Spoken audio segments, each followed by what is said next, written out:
발음 번역 고전 명작 찰스 디킨스 작품집 중 올리버 트위스트 1장 올리버 런던에 오다. 어느 날 영국의 한 마을에서 심하게 병들고 굶주려 거의 죽을 지경에 이른 한 여자가 아기를 안은 채 길바닥에 쓰러져 있었다. 바로 올리버 트위스트의 엄마였다. 먼 길을 걸어온 듯 신발이 너덜너덜했지만 여자가 어디서 와서 어디로 가는지 아는 사람은 아무도 없었다. 게다가 무일푼으로 빈민 구호소에 옮겨진 바로 다음 날 금 펜던트가 달린 목걸이와 아기만을 남겨둔 채 숨을 거두었기에 그녀가 누구인지 영영 알 길이 없었다. 금 펜던트는 빈민 구호소 소장의 부인 손에 들어갔다. 펜던트 안에는 죽은 여자의 결혼 반지가 들어있었다. 음흉한 소장 부인은 언젠가 팔아먹으려는 속셈으로 펜던트와 반지를 둘 다 가로챘다. 아기는 아무런 관심도 받지 못하고 빈문 구호소에서 다른 고아들과 함께 자랐다. 구호소에서 가여운 고아들은 모두 거친 천으로 만든 옷을 입고 겨우 굶어 죽지 않을 정도만 먹으며 걸핏하면 채찍질을 당했다. 빈민 구호소 소장 범블은 거드름이나 피우고 남을 업심여기며 자신보다 약한 사람은 누구든 윽박지르는 사내로 분이 풀릴 때까지 구호소 빈민들에게 욕을 퍼부으며 매질을 해댔다. 소장이 아기를 올리버 트위스트라 이름 붙였다. 범블 소장은 언제나 구호소에 온 순서에 따라 알파벳 순으로 아기 이름을 붙였다. 올리버보다 먼저 온 아기는 스워블, 다음인 올리버는 알파벳 순에 따라 T로 시작하는 트위스트, 다음 아기는 언윈, 다음은 빌킨스가 될 것이며 이런 식으로 Z까지 간다. 그러고 나면 알파벳 첫 자부터 새로 시작했다. 아기 올리버는 자신이 누구인지 전혀 모르고 자랐다. 구호소에서 지낸 지 1년이 되자 올리버는 가난한 농가에 사는 할머니에게 보내졌다. 매주 시에서 주는 보조금은 맡은 고아들을 먹일 음식조차 제대로 살 수 없을 정도로 푼돈이었는데도 할머니는 자신의 몫을 챙기는 데만 온통 정신이 팔려 있었다. 파리하고 잘생긴 9살 소년이 된 올리버는 다시 빈민 구호소로 돌아와 또래나 형벌되는 아이들과 함께 배의 틈을 메우는 심한 노동에 매일같이 시달렸다. 끼니마다 나오는 멀건 귀리죽에 일주일에 2번 배급받는 양파조금, 일요일 단 한 번 제공되는 빵 반쪽이 구호소 아이들이 먹는 음식의 전부였다. 범블 소장은 널따란 식당 한 모퉁이에서 큰 가마솥에 담긴 귀리죽을 딱 한 국자씩 퍼서 아이들에게 주었다. 아이들은 멀건 귀리죽 한 국자를 받아들고는 설거지가 필요 없을 정도로 한 방울도 남김없이 싹싹 훑어먹었다. 그릇을 싹 비우고 난 후에도 아이들은 여전히 배가 고팠지만 감히 더 달라는 말을 하지 못하고 손가락을 빨면서 가마솥을 뚫어져라 쳐다보며 앉아있기만 할 뿐이었다. 모두들 배고픔에 지쳐가던 어느 날 덩치가 큰 한 아이가 귀리죽을 조금이라도 더 먹지 못하면 너희들 중 하나를 잡아먹을지 모르겠다고 했다. 이 말에 작은 아이들은 겁을 집어먹고 누가 귀리죽을 더 달라고 할지 제비뽑기를 했다. 올리버 트위스트가 걸렸다. 올리버는 몹시 겁났지만 저녁을 다 먹고 일어나 식당 모퉁이에 있는 범블 소장에게 다가가 이렇게 말했다. 소장님, 제발 귀리죽 조금만 더 주세요. 뭐라고? 범블 소장은 얼굴이 불그락푸르락해지며 씩씩거렸다. 소장님, 제발. 올리버가 다시 말했다. 조금만 더 주세요. 범블 소장은 국자로 올리버의 머리를 내리치더니 달려들어 마구 흔들어댔다. 소장은 올리버를 흔들다 지지자 질질 끌고 가서 어두운 방에 일주일 동안 가두고 하루에 딱 한 번 씻을 때만 나오게 했다.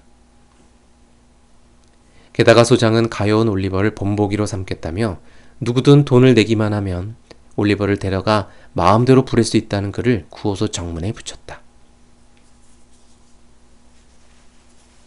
제일 먼저 온 중년의 굴뚝청소부는 굴뚝에 올라가 그을음을 청소할 아이가 필요하다고 했다. 굴뚝을 청소하다 화상을 입거나 연기에 질식하는 사고가 생기곤 하는 참으로 위험한 일이었다.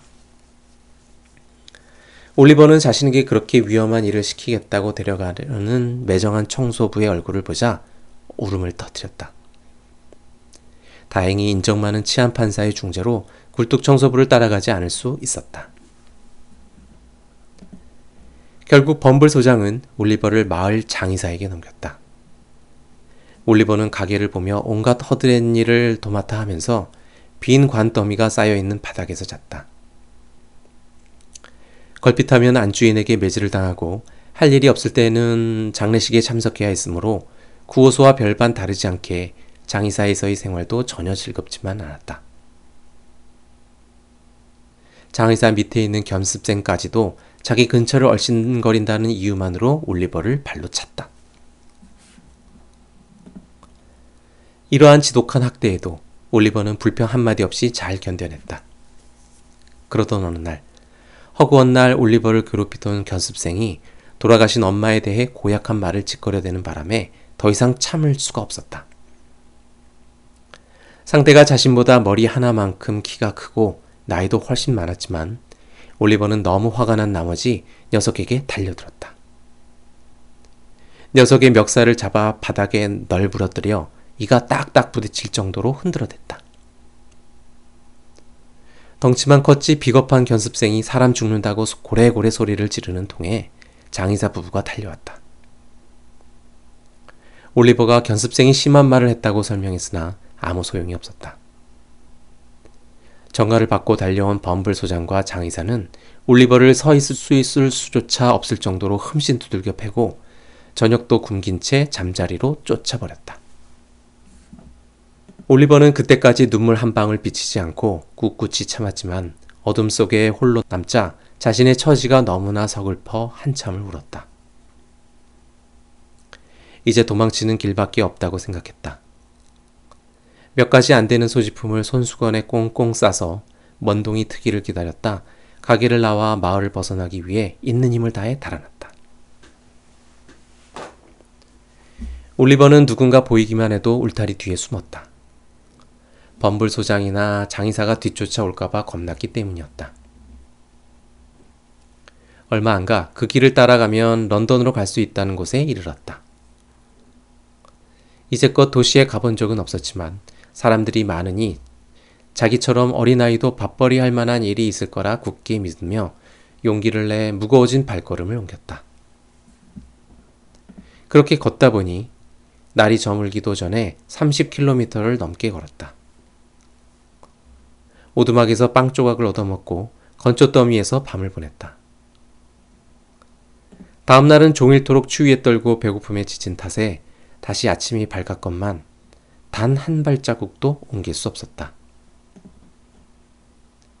결국 올리버는 이대로 죽는 건 아닌지 걱정스러워하며 어느 마을 어귀에 주저앉아 있자니 이쪽으로 걸어오는 참으로 이상 야릇한 사내 아이가 눈에 들어왔다. 올리버 또래쯤으로 보이는 녀석은 들창 코와 작고 매서운 눈에 안짱다리였다. 얼굴은 꾀재지한 데다 걸치고 있는 겉옷은 제 몸집보다 훨씬 커 발 아래까지 치렁치렁하게 끌렸다. 올리버가 딱한 사정에 처했다는 것을 눈치챈 녀석이 무슨 문제가 있는지 물었으나 생소한 비속어를 하도 많이 섞어 말을 했기에 도통 알아들을 수가 없었다. 며칠 동안 제대로 먹지도 못하고 먼 길을 걸어왔다고 하자 근처 가게로 올리버를 데려가 빵과 햄을 사주었다. 올리버가 먹는 모습을 유심히 바라보더니 돈은 있는지, 런던에서 갈 만한 곳은 있는지 등등 여러 가지를 물었다. 올리버는 한 푼도 없고 갈 곳도 아는 사람도 없다고 했다. 까짓 거 걱정 없어, 녀석이 말했다. 내가 아는 훌륭한 노인 양반이 말이지 나랑 같이 가면 널 공짜로 그 집에서 지내게 해줄 거란 말이야. 자신을 꼬드기는 녀석 자체가 그다지 믿어 보이진 않았지만 딱히 갈 곳도 없는 지금 같은 처지에 그런 노신사라도 알아두는 편이 낫겠다 싶었다. 그래서 녀석을 따라 나섰다. 밤이 되어서야 도착한 런던은 너무 크고 복잡해서 올리버는 녀석에게 딱 붙어 다녀야 했다. 거리는 좁고 더러웠으며 집들은 낡고 지저분하여 흉물스러웠다. 사람들 또한 형편없이 천박해 보였다. 올리버는 이제라도 도망쳐야 하는 건 아닌가 싶어 미심쩍어 하고 있는데 녀석이 어떤 문을 열고 잡아 끄는 바람에 부서진 계단을 올라 뒷방으로 따라 들어갔다.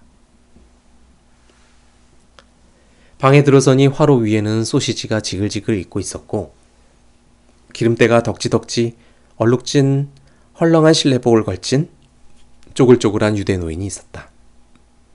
헝클어진 빨간 머리를 얼굴 양옆으로 늘어뜨린 노인은 아주 추하고 악랄해 보였다. 방 한 구석에는 손수건이 잔뜩 걸려있는 빨래거리가 있고 올리버를 데려온 녀석처럼 더럽고 이상한 차림의 남자아이 4~5명이 식탁에 둘러앉아 거친 사내처럼 담배를 피우고 있었다. 녀석이 페이긴이라는 유대 노인에게 올리버를 소개하자 아이들이 몰려와 주머니에 손을 마구 집어넣기에 참으로 이상한 장난도 있구나 생각했다. 페이긴은 이를 드러내고 끔찍하게 웃으며 손을 잡고 환영한다고 했으나 올리버는 왠지 마음이 놓이지 않았다. 그러고 나서 다들 소시지를 나눠 먹었다.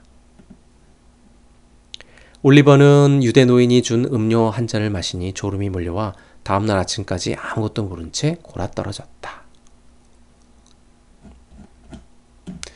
그 후 며칠 동안 올리버는 아주 희한한 일들을 많이 보았다. 시계가 가득 든 큰 상자를 정리하고 있던 페이긴이 잠에서 깬 올리버가 쳐다보는 낌새를 알아차리고 얼른 상처를 감추었다. 올리버를 그곳에 데려온 날쌘 발바리라는 녀석은 매일 지갑이나 손수건 따위를 유대 노인에게 가져다 주었다. 올리버는 발바리가 지갑 만드는 일을 한다고 생각했으나 이상하게 지갑이 새 것처럼 보이지 않았고 돈이 들어있는 경우가 종종 있었다. 뿐만 아니라 날쌘 발바리가 빈손으로 돌아올 때면 페이기는 화가 난 듯 손으로 때리고 발로 차는 것도 모자라 저녁도 안 주고 잠자리로 쫓아버렸지만 반면 발바리가 물건을 많이 가져오는 날이면 무척 흐뭇해했다. 아무 할 일이 없을 때면 유대 노인과 아이들은 아주 이상한 놀이를 했다. 그들이 하는 놀이는 이랬다. 페이긴이 한쪽 주머니에 담뱃갑을, 다른 주머니에 시계를, 또 다른 주머니에는 손수건을 넣고 마치 거리를 걷고 있는 여느 노신사처럼 상점의 진열대를 들여다보듯이 이따금 멈추기도 하면서 방 안을 이리저리 걸어다녔다. 그러면 아이들이 노인을 졸졸 따라다니다 발을 밟거나 넘어지는 척하면 그중 한 아이가 노인의 주머니에 손을 넣어 시계나 담뱃갑, 손수건 따위를 슬쩍 빼냈다. 유대 노인은 주머니에 손이 들어오는 낌새가 느껴지면 그 자리에서 소리를 지르고 나서 처음부터 놀이를 다시 시작했다. 한 번은 페이긴이 올리버한테 주머니에서 자신이 알아채지 못하게 뭔가를 꺼낼 수 있는지 해보라고 했고 올리버가 해내자 머리를 쓰다듬어주며 꽤 만족해했다. 올리버는 매일 반복되는 똑같은 놀이와 먼지투성이 방에 갇혀 지내는 생활에 점점 지쳐갔다. 바깥바람이 너무나 쐬고 싶어 나갈 수 있게 해달라고 빌던 어느 날 유대 노인이 날쌘 발바리를 따라 나갈 수 있게 허락해 주었다. 올리버는 도대체 어디서 지갑 만드는 법을 배우게 될지 궁금했다. 올리버가 막 물어보려는 순간 날쌘 발바리가 조용히 하라고 손짓하더니 서점 앞에서 책을 읽고 있는 한 노신사 뒤로 슬그머니 다가갔다. 녀석이 노신사 주머니에 손을 넣어 실크 손수건을 꺼내 전속력으로 달아나는 모습을 보았을 때 올리버는 기절초풍할 지경이었다. 순간 그 많던 손수건, 시계, 지갑, 그리고 페이긴이 가르친 이상한 놀이에 대한 수수께끼가 단번에 풀렸다. 날쌘 발바리는 소매치기인 것이었다. 잠시 어쩔 줄 몰라 쩔쩔매던 올리버도 있는 힘을 다해 달아났다. 바로 그때 노신사가 달아나는 올리버를 보더니 손수건이 없어진 것을 알아채고 도둑이야! 개 섞어라! 라고 소리쳤고 가엾게도 이 소리에 잔뜩 겁을 집어먹은 올리버는 도리어 더 정신없이 달아났다. 주변에 있던 사람 모두가 쫓아왔고 그중 한 건장한 남자가 올리버를 따라잡아 덮쳤다. 근처에 있던 경찰이 달려와 올리버를 산 사람이라기보다는 거의 송장처럼 질질 끌고 가 즉결 심판에 넘겼고 화가 난 노신사가 뒤따라왔다. 잠시 후 도둑이라고는 믿기지 않는 올리버의 얼굴을 본 노신사는 아이를 고발하지 않겠다고 했지만 치안판사는 언짢아 하며 올리버에게 수감령을 선고하려 했다. 그때 서점 주인이 법정으로 급히 뛰어들었다. 자기가 본 도둑은 그 아이가 아니라는 책방 주인의 증언에 판사는 부득이 올리버를 풀어줄 수밖에 없었다.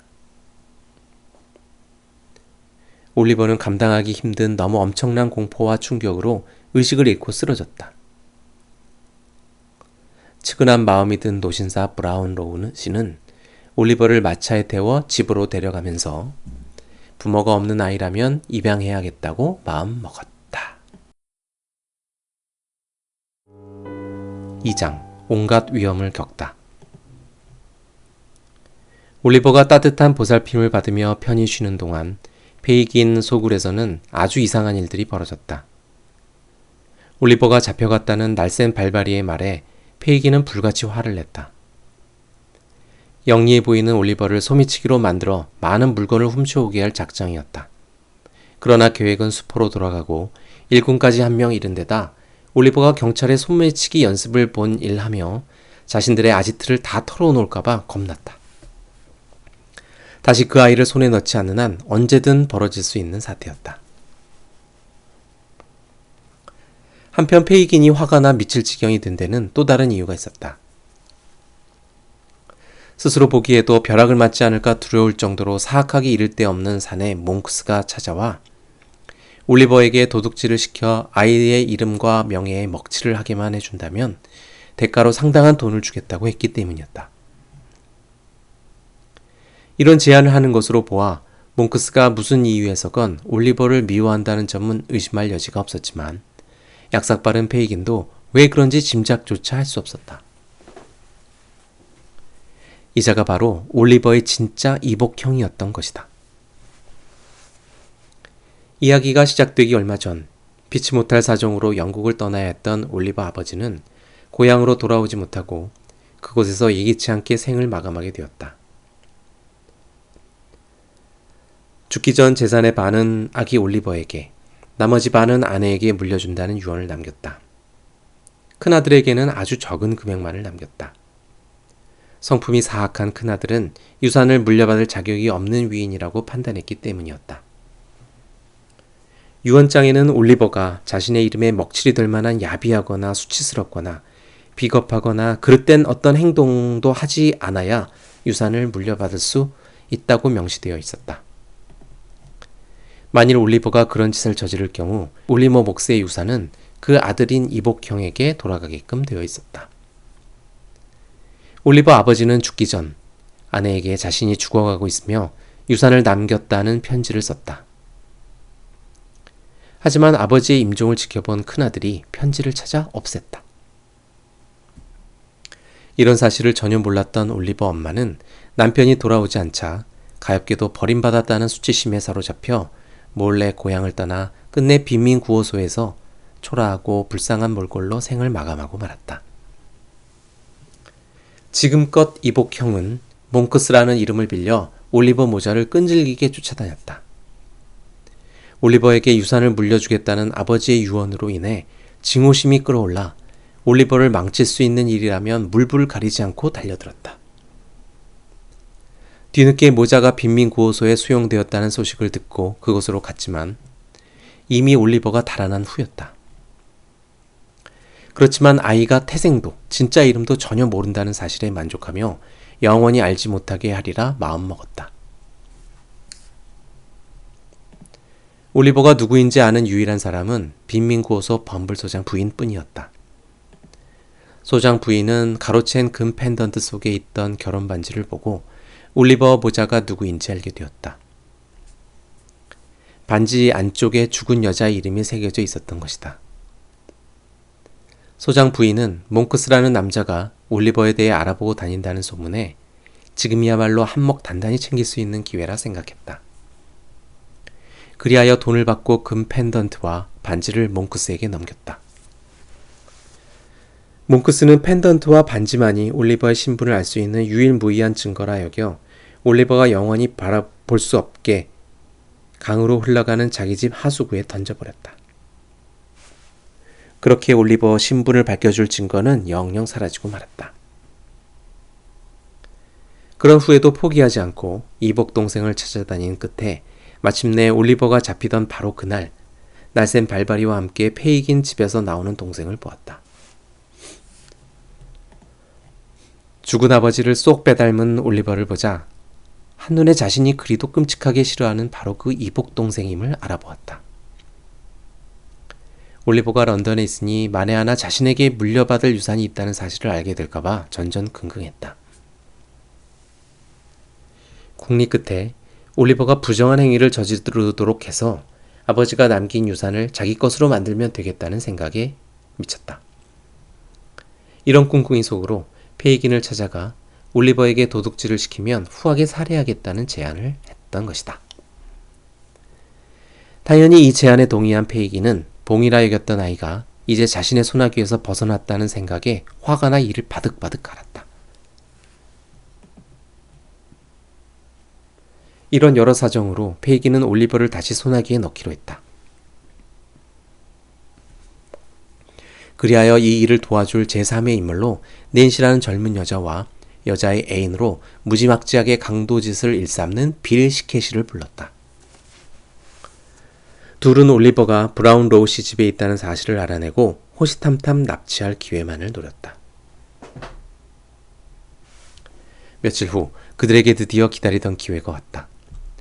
올리버가 브라운 로우시의 심부름으로 날쌘 발바리가 손수건을 훔쳤던 그 서점에 가려고 집 밖으로 나왔다. 올리버는 자신에게 위험이 닥치리라고는 꿈에도 생각하지 않았다.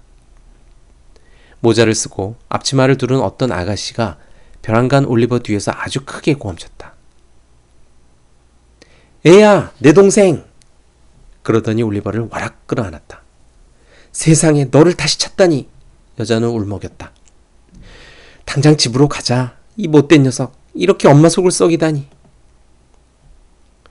올리버가 버둥거렸으나 아무 소용없었다. 그 여자는 물론 낸시였으며 주변에 모여든 사람들에게 동생의 가출로 엄마가 무척 상심하고 있으니 아이를 집으로 데려가야 한다고 거짓말을 했다.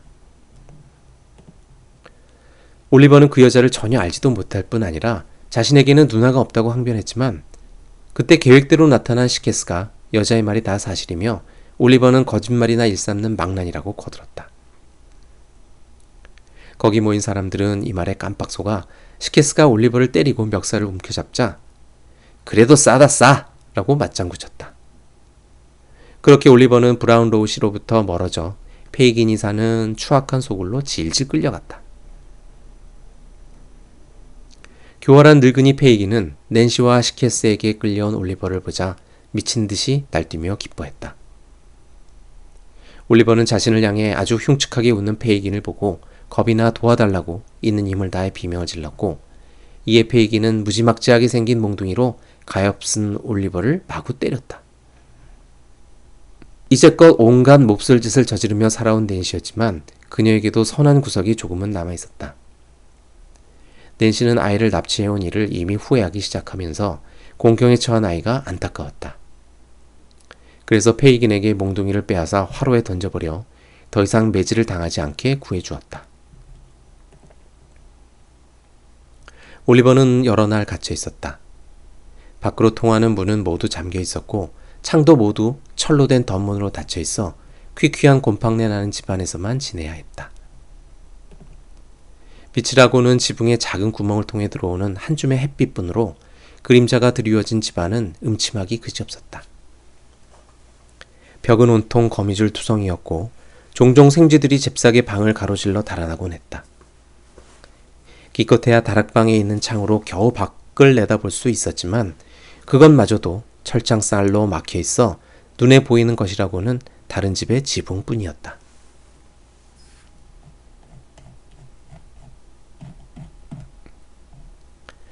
올리버가 책을 한 권 발견했지만 온통 도둑질과 살인을 일삼는 강력 범죄자들의 삶에 관한 책이었다. 페이긴이 일부러 방에 놔둔 것 책이었다. 올리버가 외로움과 우울함을 견디다 못해 그 책을 읽고 영혼이 혼탁해지면 올리버를 아기 구렁텅이에 몰아넣으려 부린 꼼수였던 것이다. 올리버는 소름이 끼쳐 읽던 책을 집어던졌다. 페이긴의 의도와 달리 오히려 악의 구렁텅이에 빠지지 않도록 이 끔찍한 곳에서 구해달라며 무릎 꿇고 빌었다. 여전히 무릎을 꿇고 있는데 낸시가 들어와 시케스를 따라가야 하니 당장에 떠날 차비를 하라고 했다. 눈물로 얼룩진 낸시의 얼굴은 마치 누구에게 얻어맞기라도 한 것처럼 멍자욱이 선명했다. 올리버는 낸시가 자신에게 몹시 미안해한다는 것을 느낄 수 있었다. 실제로 낸시는 할 수만 있다면 올리버를 돕고 싶었지만 지금 도망치려 해봐야 아무 소용이 없다고 했다. 시케스 일당이 항상 감시하고 있어 올리버가 달아나면 분명 시케스가 자신을 죽일 거라고도 했다. 올리버는 낸시와 함께 시케스 집으로 간 이튿날 아침, 시케스를 따라 나서야 했다. 시케스는 외투 주머니에 넣어둔 권총을 보여주며 길을 가다 누구에게든 말을 걸거나 도망치려 하면 쏴버리겠다고 엄포를 놓았다. 둘은 런던 시내를 벗어나 아주 오래 걷다 같은 방향으로 가는 마차를 한두 번 얻어 타기도 했다. 그럴 때마다 시케스가 권총이 든 주머니에 손을 넣고 감시한 탓에 올리버는 너무 겁나 도움을 요청할 수 없었다. 밤늦게 버려져 낡고 외딴 저택에 도착했다. 불이 환히 켜져 있는 지하에는 페이긴 소굴에서 몇 번인가 본 적 있는 사내 둘이 먼저 와 있었다.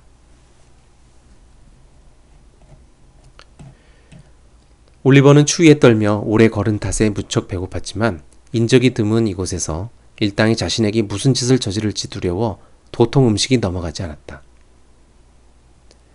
무척 겁이 나는 와중에도 너무 지친 나머지 몰려오는 졸음을 이기지 못하고 잠들어 버렸다. 새벽 2시쯤 곤히 자는 핍을 시케스가 거칠게 흔들어 깨우더니 따라오라고 했다. 밖은 안개가 자욱했으며 춥고 어두웠다. 시케스와 한 사내에게 양손을 잡힌 채 400m쯤 끌려가니 높은 담으로 둘러싸인 웅장한 저택이 보였다. 두 사내는 올리버를 끌고 담을 넘어 저택으로 몰래 다가갔다. 이제야 올리버는 그들이 무슨 짓을 하려는지 알았다. 이 땅은 저택을 터는 일에 올리버를 가담시켜 도둑으로 만들려는 속셈이었다. 올리버는 온몸을 바들바들 떨며 그 자리에 주저앉아 버렸다. 죽으면 죽었지 도둑질은 하지 않겠으니 제발 놔달라고 애걸복걸했다. 하지만 시케스는 온갖 욕설과 협박을 퍼붓는 것도 모자라 총까지 들이대며 저택 뒤쪽으로 올리버를 끌고 갔다. 저택 뒤편으로 난 창은 아주 작아 어른같이 덩치 큰 사람은 들어갈 수 없었기에 잠가놓지 않았다. 허나 몸집이 작은 올리버는 쉽게 들어갈 수 있었다. 시케스는 총을 들이대며 올리버를 안으로 들여보내고는 손전등을 주면서 현관으로 가서 문을 열라고 했다. 올리버는 시케스의 총뿌리에서 벗어나면 집안 사람 모두 깨어나게 소리를 질러야겠다고 마음먹었다. 바로 그때 안에서 무슨 소리가 났고 그러자 시케스는 올리버에게 돌아오라고 했다. 벼랑간 계단 꼭대기에서 번쩍하는 불빛과 함께 총성과 고함 소리가 들렸다. 순간 올리버는 팔에 엄청난 통증을 느꼈고 눈앞이 빙빙 돌아 비틀비틀 뒤로 물러섰다. 고함 소리와 종소리가 요란스러운 가운데 올리버는 시케스에 의해 창문 밖으로 질질 끌려 나왔다. 일당에게 황급히 끌려가던 중 한순간 온몸에 한기가 든 올리버는 정신을 잃고 말았다. 3장 결국 다 잘 풀리다. 아주 오랜 시간이 지난 후에야 올리버는 정신이 돌아왔다. 아침이 밝아오고 있었다. 일어나려고 보니 팔은 총상을 입고 옷은 온통 피투성이었다. 어지러워 일어서기도 힘들었지만 너무 추워 이대로 있다가 얼어 죽을 것 같았다. 비틀거리며 간신히 얼마쯤 걸어가니 조금 떨어진 곳에 저택이 있었다. 도움을 받아야겠다는 생각에 가까이 가보니 시케스 일당이 털려있던 바로 그 집이었다. 두려움이 밀려와 달아나려 했지만 생각과 달리 몸이 말을 듣지 않았다. 올리버는 도망갈 힘조차 없어서 겨우 문을 밀고 몸도 제대로 가누지 못해 휘청휘청 뜰을 지나 현관문을 두드리다 그만 정신을 잃고 계단에 쓰러졌다. 저택에는 올리버를 경찰에게서 구해준 브라운 로우씨만큼이나 마음씨 따뜻한 귀부인 메이 라이가 아름다운 수양딸 로즈와 살고 있었다. 하인들은 현관 문 앞에 쓰러져 있는 올리버를 발견하자마자 지난번 집을 털려 했던 일당 중 한 녀석이 틀림없다며 곧바로 경찰에 신고했다. 다행히도 그때 올리버를 본 수양딸 로즈가 그렇게 선하게 생긴 아이가 도둑일 리 없다며 하인에게 아이를 침대에 눕히고 빨리 의사를 불러오라고 했다.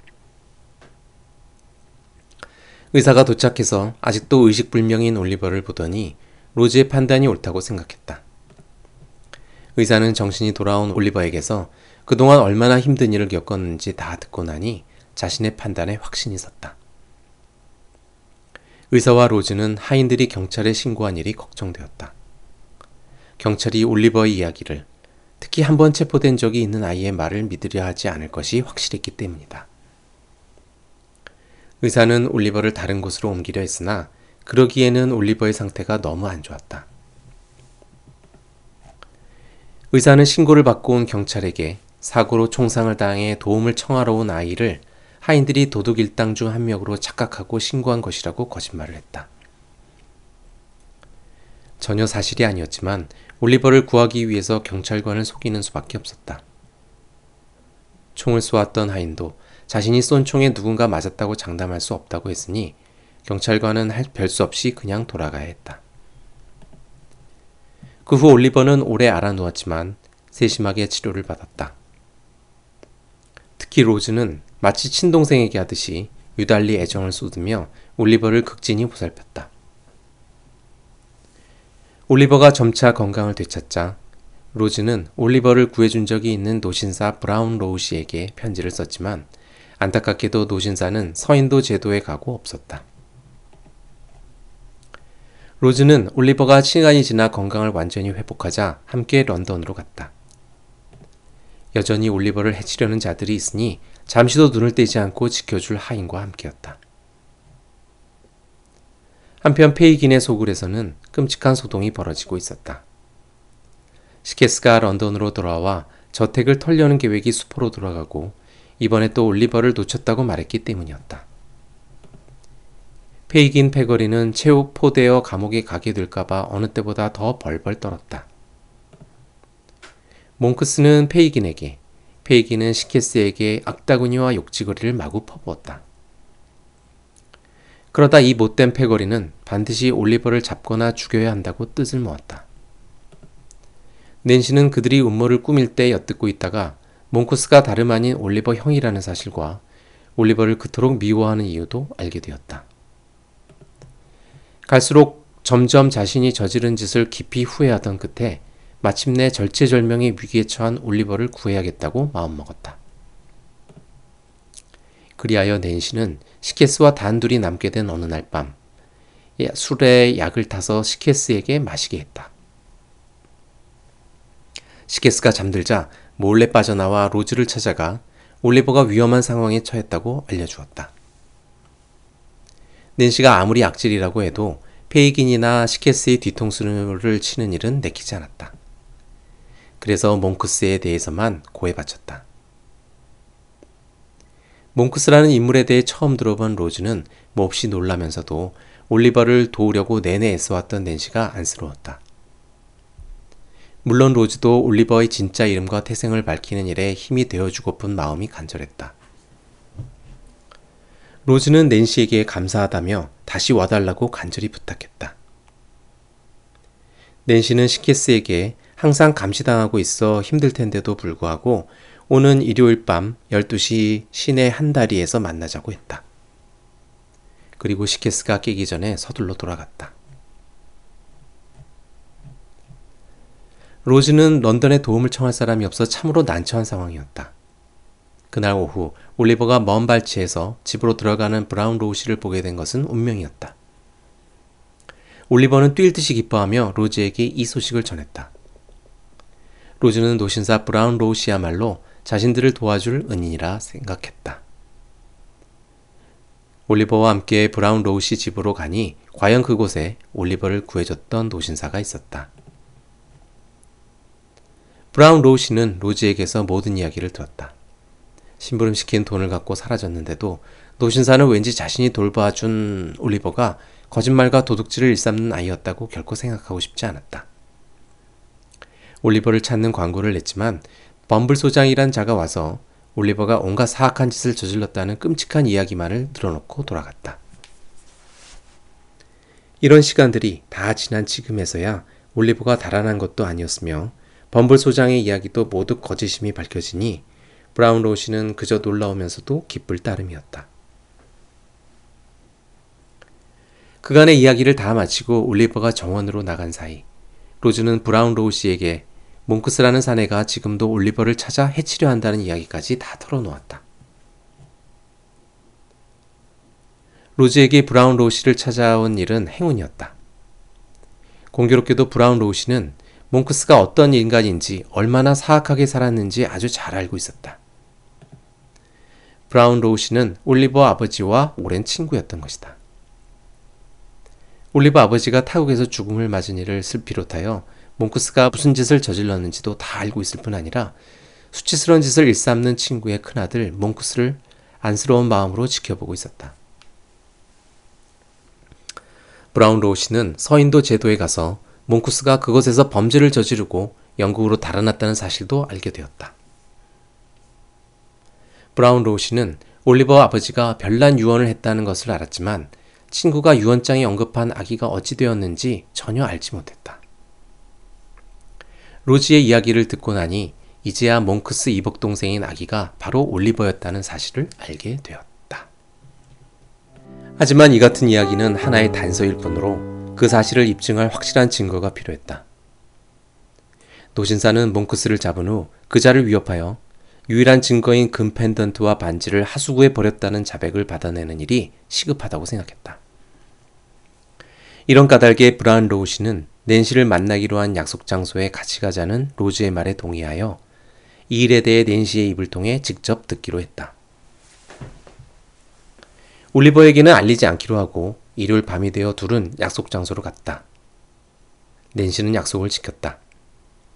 브라운 로우시는 그 자리에서 낸시에게 모든 이야기를 직접 확인했다. 하지만 그곳에는 이들 셋 말고 또 다른 자가 있었다. 페이긴이 보낸 끈앞풀로 기둥 뒤에 숨어 낸시가 하는 말 한마디도 놓치지 않고 엿들었다. 요즘 자주 우는 낸시의 행동을 이상하게 여기고 의심하던 페이긴이 누군가를 붙여 감시하게 했다. 그자가 누구겠는가? 다름 아닌 올리버를 괴롭혀 결국 장의사 가게에서 달아나게 한 장본인 견습공이었다. 장의사에게서 달아난 비겁한 견습공도 런던으로 와 결국 악의 구렁텅이에 빠졌다. 이자는 덩치만 컸지 도둑질을 할 만한 배짱은 없는 겁장이로 고작 가게로 심부름 가는 꼬마들 푼돈이나 빼앗았다. 페이기는 고자질이 천성인 녀석이기에 끈앞풀 노릇을 하게 했고 결과는 대만족이었다.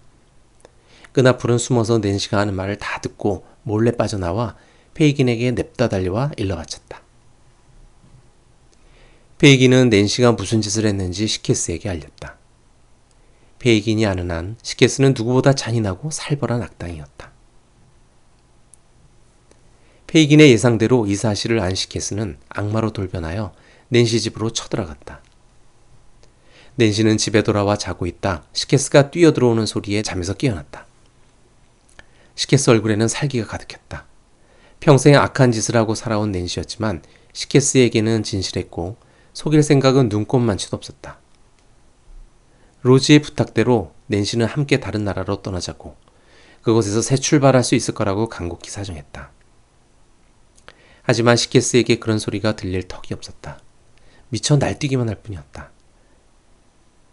바짓가랑이를 잡고 애원하는 낸시를 묵직한 몽둥이로 내리쳤다. 그리하여 낸시는 꺼져가는 목소리로 신께 자비를 구하는 기도만 간신히 올리고 숨이 끊어졌다. 온갖 악행을 저지르며 살아온 시케스에게도 이번 일은 최악이었다. 햇빛이 창을 통해 들어와 바닥에 쓰러진 낸시에게 쏟아져 내렸다. 빛을 막아보려 했지만 소용없었다. 덜컥 겁이 났다. 공포가 엄습해왔다. 시케스는 그곳을 빠져나와 문을 잠그고 사람들이 북적대는 거리로 황급히 몸을 숨겼다. 정처 없이 여기저기를 떠돌아다녔다. 어디를 가도 공포에서 벗어날 수 없었다. 밤이면 벌어진 헛간으로 기어들어갔지만 잠들 수 없었다. 눈을 감을 때마다 자신을 쳐다보는 낸시의 눈이 보였다. 시케스는 자리에서 벌떡 일어나 다시 거리를 헤맸다. 누구에게도 얘기할 수 없어 외로움에 몸부림쳤다. 자신이 저지른 살인사건이 실린 신문기사를 읽던 시케스는 때마침 그 사건에 대해 이야기하는 한 남자의 말을 듣고 숨어야겠다고 생각했다. 그래서 서둘러 강변에 있는 더럽고 초라한 도둑 소굴로 갔다. 그곳에 옛 패거리가 몇 명 있었지만 그들조차 시케스를 피했다. 누군가 그곳으로 들어가는 시케스를 보았고 거리는 순식간에 모여든 사람들과 살인자 잡으라는 고함 소리로 북새통이 되었다. 시케스는 문이라는 문과 창문이라는 창문은 모두 닫아 걸었지만 모여든 사람들은 커다란 쇠망치로 덧문을 부수기 시작했다. 시케스는 강 건너로 가면 도망칠 수 있겠다는 생각에 밧줄을 가지고 지붕으로 올라갔다. 지붕에 올라간 시케스는 밧줄 한쪽 끝을 굴뚝에 메고 다른 끝으로 만든 고리를 몸에 두르려고 머리를 집어넣었다. 그 순간 시케스는 낸시의 눈이 자신을 쳐다보고 있다는 착각에 빠졌다.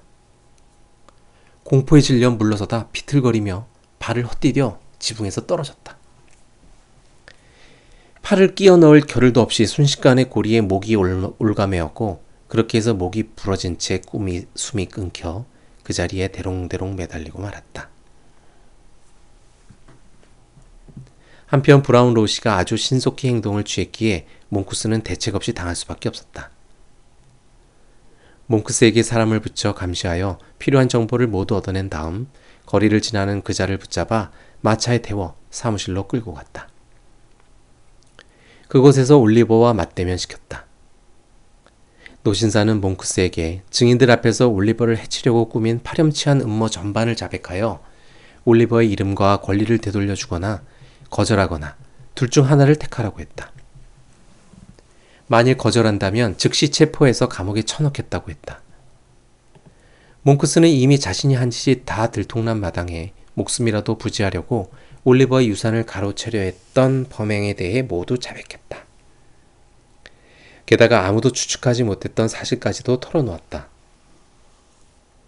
아기가 입양되었던 로즈가 죽은 여자의 친동생, 즉 올리버 이모라는 사실이었다. 올리버에게 이 일이야말로 그날 일어난 뜻밖의 여러 일 중 가장 행복한 일이었다. 올리버는 로즈가 아주 끔찍이 좋아졌기 때문이었다. 몽크스는 이렇게라도 자유의 몸이 되는 편이 낫다고 생각했을 것이다. 몽크스의 자백이 끝나기도 전에 경찰에 체포된 유대인 페이긴이 재판에 회부되어 사형을 선고받을 운명이라는 말을 들었기 때문이다. 이제 올리버를 위협하던 위험도 모두 사라진 데다 올리버는 진짜 이름도 찾고 유산도 받게 되었다. 브라운 로우 씨는 올리버를 입양하여 로즈 가족이 사는 마을로 이사했다. 그 후 올리버는 브라운 로우 씨와 로즈 이모와 더불어 영원히 행복하게 살았다. 두목 페이긴이 체포되면서 도둑 패거리는 뿔뿔이 흩어졌다. 페이긴은 유죄 판결을 받고 비명 속에 형장의 이슬로 사라졌다. 몽크스는 미국으로 달아났으나 그곳에서 범행이 발각되어 감옥에서 죽음을 맞았다. 가여운 낸시의 죽음에 실제 원인 제공자였던 사악한 견습생은 페이긴의 교수형에 너무 놀란 나머지 경찰에 끈아풀이 되었다. 날쌘 발바리는 소매치기 짓을 계속하다 이 끈아풀의 밀고로 끝내 감옥에 갇히고 말았다. 구호소 소장 범블 부부는 소장직에서 쫓겨나 점점 더 궁핍한 생활에 쪼들리다가 결국 흑빈자로 전락하여 어린 올리버 트위스트를 괴롭혔던 바로 그 빈민 구호소에 수용되어 살아가는 신세가 되었다.